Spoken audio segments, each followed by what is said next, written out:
به برنامه خبری رادیو آزادی خوش آمدید. شعله گلخوجه هستم. سلام. امروز 15 اپریل این موضوع ها رو داریم. زدخور در مرز شمزین شوهین یک نظامی توجیک زخمی و 2 قاچاقبر افغان کشته شدند. از قاچاقبران 10 کیلو بانکدانه مصادره گردید. تشبوس بحث برانگیز. وزارت کارهای داخلی روسیه میخواهد مهاجران از حساب خودشان اخراج شوند. پیشنهاد حقوقشناسان دیگر است. من جانبدار آن هستم که خرج اخراج نه از جیب مهاجران بلکه از حساب کاردهندگان ستانیده شود. و مادر جنگجوی میگوید پسرش میخواست از سوریه به وطن برگردد. در حدود نویه شمزین شوهین میان مرزبانان توجیک و قاچاقبران افغان زد و خورد به عمل آمده است. در نتیجه یک پراپورشکی توجیک از کتف راستش زخمی شده است. سعیدجان رسولوفی 28 ساله در بیمارستان است. همچنین 2 قاچاقبر افغان کشته و نیز یک تن دیگر زخم برداشته است. درگیری روز 13 اپریل در 2 موضع نویه شمزین شوهین صورت گرفت. قرار است جسدهای 2 قاچاقبر افغان امروز به مقامات افغانستان تسلیم شود. مقامات توجیک میگویند از قاچاقبران 60 کیلو بانکدانه، 1 میل سلاح کلاشنیکوف با 5 تیردان مصادره شده است. گفته می شود که 5 قاچاقبر دیگری افغان فرار کردند. مسئولین خدمات ضدانحصاری تاجیکستان قرار بالا بردن نرخ اینترنت در کشور را عملی درست ارزیابی میکند. شرکت‌های موبیلی روز 13 اپریل مشتریانشان را آگاه کردند که از این به بعد بر اساس تعرفه های نوی که خدمات ضدانحصاری خواسته است پول میگیرند. اکنون هر مشتری باید برای استفاده 1 مگابایت از قیمت های پیشینه 2 برابر بیشتر پول پردازد. مولا رجب یوسفی امروز با نظر اودینزاده معاون اول رئیس خدمات ضدانحصاری بعد آن صحبت کرد که این قرار با واکنش‌های تند در جامعه روبرو شد. بعد از بحث‌های زیاد در نهایت نرخ اینترنت در تاجیکستان گران شد. تصمیمی که کاربران شبکه‌های اجتماعی باند واکنش تند کردند در حالی که مردم این قرار را قبول ندارند. مسئولین خدمات ضد انحصار نهادی که نرخ اینترنت را بالا برده است از آن حمایت می‌کنند.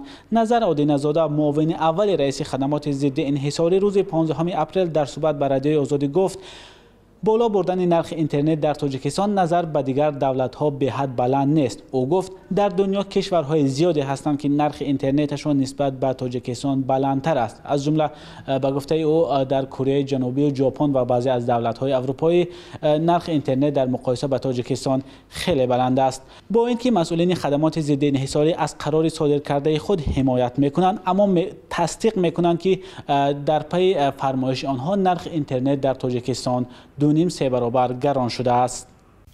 در حقیقت تعرفه‌های پاکت‌هایی که مثل بسته‌های اینترنتی بود تغییرات هست. من میگویم بالاروی حس می‌شود. تقریباً 2.5-3 مرتبه بعضی وابسته به پاکت‌ها هست.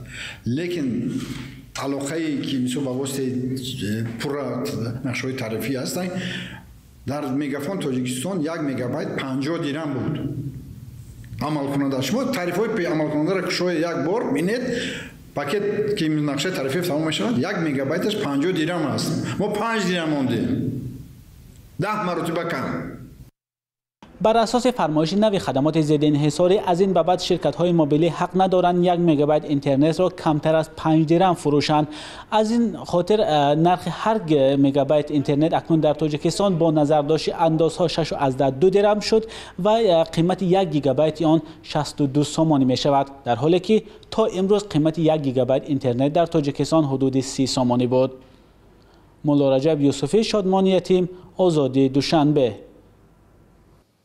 صحبت مفصل مولا رجب یوسفی با معاون اول خدمات ضدانحصاری را در وبسایت رادیو آزادی بخوانید. عبدالحد نظرов یکی از 2 جوان است که از محله بیناکاران وحدت به سوریه رفتند. چند روز پیش مصاحبه نظرов با خبرگزاری رویترز نشر شد که در یکی از بازداشتگاه‌های سوریه ثبت شده است. او در صحبتش گفت که چند سال پیش از مسکو به سوریه سفر کرد اما به گروه دهشت‌افکن دولت اسلامی سوگند صداقت نداد. سرانگیز نوروشو و شادمانی یتیم مادر عبدالحد نظرов را پیدا کردند.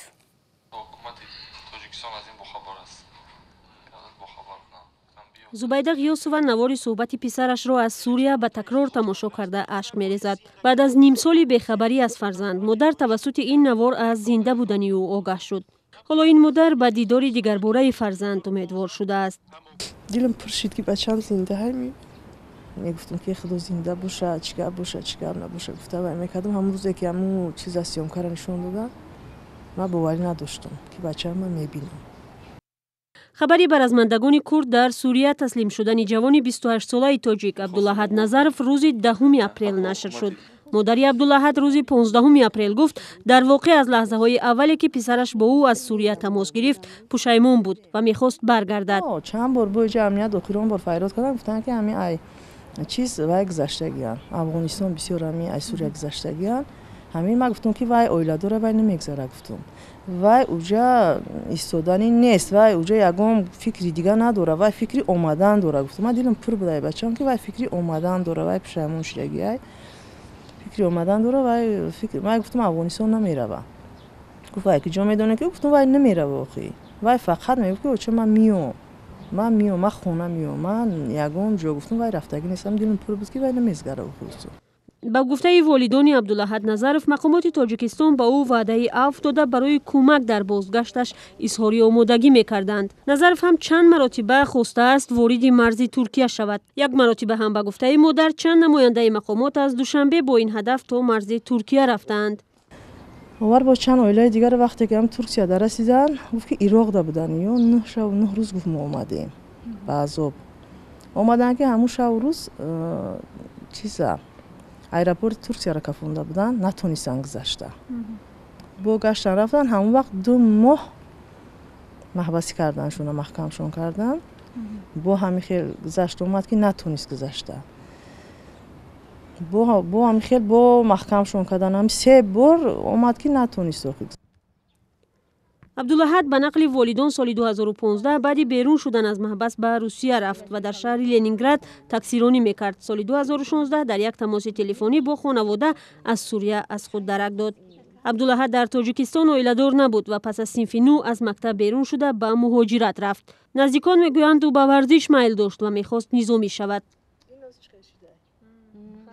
با گفته ساکنان محله بینوکورون در شهر وحدت، عبداللهد جوانی فعال بود. و یگون کس کار نداشت، یک کس کتی خیلی فقط معامله خوب کتی در همه محله، در حشرها، در چی از همه پیش برآمده یاردمی خیلی میرسوند. خیلی بچه ها کم بودن، برای چی اینو فریب خوردن که اینو را سرشونه خیلی گران کرد که اینو پیش همی کار شدن ایوطن بیرون شدن. عبداللهد یکی از 2 جوان است که از محل بینوکورون شهر وحدت به سوریه رفته است، ولی در مجموع بعد ظهور گروه دولت اسلامی در سال 2014 بیشتر از 1900 نفر از شهروندان تاجیکستان به سوریه و عراق رفته به صف گروه‌های تندرو تروریستی از جمله دولت اسلامی پیوستند. والدان عبداللهد حالا نمیدونند سرنوشت پسرشون چی می شود، اما خبر زنده بودن پسر شعله امید رو در دل آنها بیدار کرده است. رو می‌رویم به موضوع دیگر. اخراج به وطن از حساب خود مهاجران.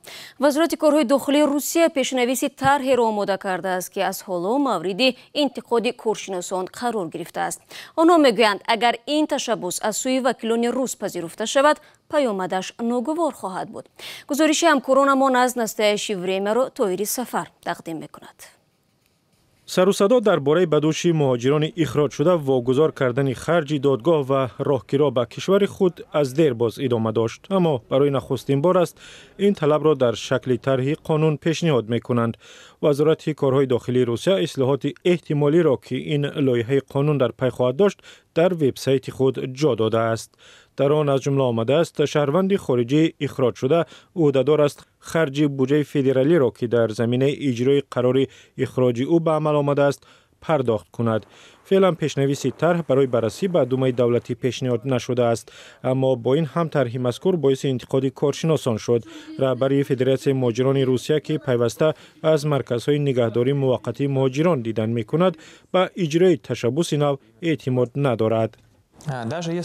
حتی اگر مهاجران را عهدهدار نمایند که خود آنها خراجات را پرداخت کنند، مهلت نگهداری آنها را نمیتوان به طور نظررس کم کرد، زیرا در بیشتر حالت آنها به خاطر آنکه خدمات کنسولی سری وقت اسناد را آماده نمی کند در مرکزها میمانند. آدمانی که به این مرکز میافتند پول ندارند و اگر آنها را باز مجبور کنند بعد سپردن مبلغ روسیه را ترک نمایند، آن وقت فاجعه خواهد شد، چون که در یک آن واحد مرکزهای نگهداری از مهاجران پر می شود. از طرف دیگر شیوه عملی کردن طلبات مذکور در ذهن حقوقشناسان سالهای زیادی را خلق کرده است. عبدالمجید سرخکوف بر این نظر است که حتی اگر خراجات اخراج از خود مهاجران ستانیده شود، در گمان است که این مهاجران کم بیزاد توانی دادن پول را داشته باشند. برای سرپیچی از این طلبات و در صورت خواهش برگشتن به روسیه به این مهاجر کافی است که یک حرفش را در شناسنامه دیگر کند. از نگاه سرخکوف باید خرج اخراج به دوش کاردهنده مهاجر واگذار شود. من جانبدار آن هستم که خرج اخراج نه از جیب مهاجران بلکه از حساب کاردهندگان ستانیده شود. بعضی از آنها به خاطر آنکه امکان پرداختن جریمه را ندارند در مرکزهای نگهداری زیاد میمانند. ما تلاش کردیم معلوم کنیم که تا چه اندازه این لایحه قانون میتواند به این زودی ها قبول شود. در دومه دولتی گفتند تشبث وزارت کارهای داخلی باید از چند تشخیص بگذرد و با کمیته و وزارت‌های گوناگون هماهنگ شود. تنها بعد از این لایحه مذکور روی میز وکیلان قرار میگیرد. بله، این اقدام کهنه وزارت کارهای داخلی است. آن باید قبل از همه از بررسی کسبی بگذرد و با سازشنامه‌های دو جانبه عمل کننده بین کشورهای شریک ما مغایرت نکند. هرچند دورنمای نامعینی طرح پیشنهادی وزارت کارهای داخلی مهاجران را خوشنود میکند، اما احتمال قبول لایحه از جانب وکیلان روس را نمیتوان صرف نظر کرد. شما برنامه خبری رادیو آزادی رو تماشا دارید و بینندگان عزیز، رقم مخصوصی ما در وایبر و واتساپ همانات در خدمت شماست. اگر میخواهید خبر و عکس و نواری شما در برنامه خبری رادیو آزادی نشر شود، پس با ما تماس بگیرید. شماره تلفن ما +420 724 056 681 است. یادآور میشم که این رقم برای صحبت تلفنی نیست. اگر از شما عکس و یا ویدیو دریافت کنیم، حتما جزئیات رو خواهیم پرسید. ضمناً نوار بعدی که پیشنهاد شما می شود مؤلفش یکی از کاربران آزادی ویدیو است که شاهد انتقال ناموفق خودروی از جانب ماشین اواکواتور شده است. واکنش راننده تویوتا به این قضیه معلوم نیست، هرچند تصور نمودن امکان پذیر است. ماشین را به جای امن انتقال دادند. کاربران آزادی ویدیو روز یکشنبه به عنوان رادیو آزادی نوار را فرستادند که به گفته آنها از نزد بازار کاروانی شهر دوشنبه ثبت شده است. در نوار دیده می شود چگونه ماشینی به اصطلاح اواکواتور هنگام تلاش انتقال یک خودروی تویوتا رفت آن را در زمین کشت یک طرفه چپه کرده است. مؤلف نوار شرح می دهد که تناب اواکواتور کنده شده است و کارمند بازرسی دولتی اتومبیلی همراه با راننده اواکواتور در زمین گندم تناب یا خود تراس می جویند.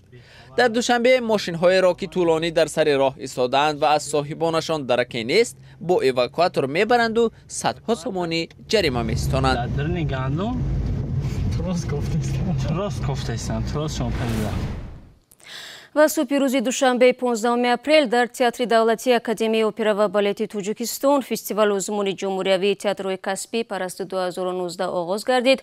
با اصلاح وزارت فرهنگی توجیکستان در این همایش فرهنگی 18 تئاتر کشور نمایشنامه‌های خود را که طول 2 سال اخیر صحنوی گردیدند به معرض تماشابینان و حکمان ازمون میگذارند.